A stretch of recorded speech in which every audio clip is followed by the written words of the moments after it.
Bonjour, alors une petite explication concernant la leçon avec exercice qu'on vous a donné à faire.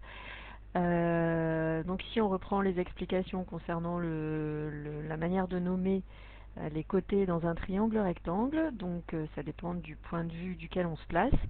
Il y a toujours l'angle droit avec son côté opposé qu'on appelle l'hypoténuse. Et puis ensuite, si on se place du point de vue de l'angle T, par exemple on met son œil en T, le côté qui se trouve en face s'appelle le côté opposé à l'angle T, tandis que ce côté-là, le côté AT, va s'appeler le côté adjacent à l'angle T. En réalité, l'angle T a deux côtés adjacents, au sens où vous les avez définis dans les années précédentes. Il y a le côté TB, il y a le côté TA, mais comme le côté TB s'appelle déjà hypoténuse, c'est le côté TA qu'on appellera sans ambiguïté le côté adjacent à l'angle T, dans le cas uniquement donc d'un triangle rectangle. Si on se place du point de vue de l'angle B, le côté qui se trouve en face, AT, s'appellera donc le côté opposé à l'angle B, tandis que du coup, parmi les deux côtés qui forment l'angle B, c'est le côté BA qu'on appellera le côté adjacent à l'angle B. Alors une petite application euh, de ces définitions. On devait réaliser un triangle rectangle en Y à main levée, donc je mets un angle droit en Y, qui s'appelle FLY. Vous les faites un petit peu n'importe comment, c'est pas forcément facile. Tel que la longueur FL mesure 7 cm, donc je vais coder, hein, et SY 3 cm. On vous demande quelle est l'hypoténuse du triangle FLY. Évidemment, vous repérez l'angle droit. Le côté qui est opposé à l'angle droit, c'est celui-ci. Donc l'hypoténuse, c'est le côté FL.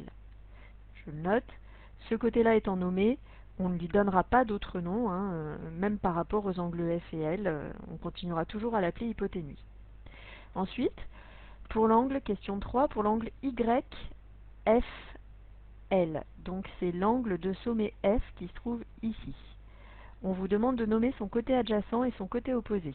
Alors le plus facile en général, c'est déjà de repérer le côté qui se trouve en face. Donc le côté YL sera le côté opposé à l'angle F. Donc je vais l'écrire YFL, pareil pour être très précise. Et puis du coup, son côté adjacent, ce sera le côté YF. Je l'écris là. Côté adjacent à l'angle YFL.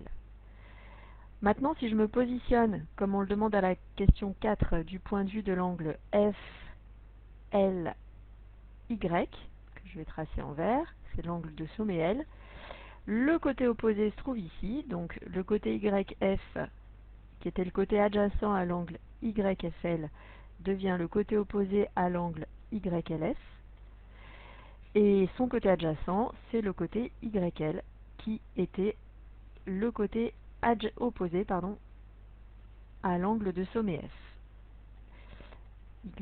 YLF. Voilà, on retrouve ce qu'on avait dans la leçon.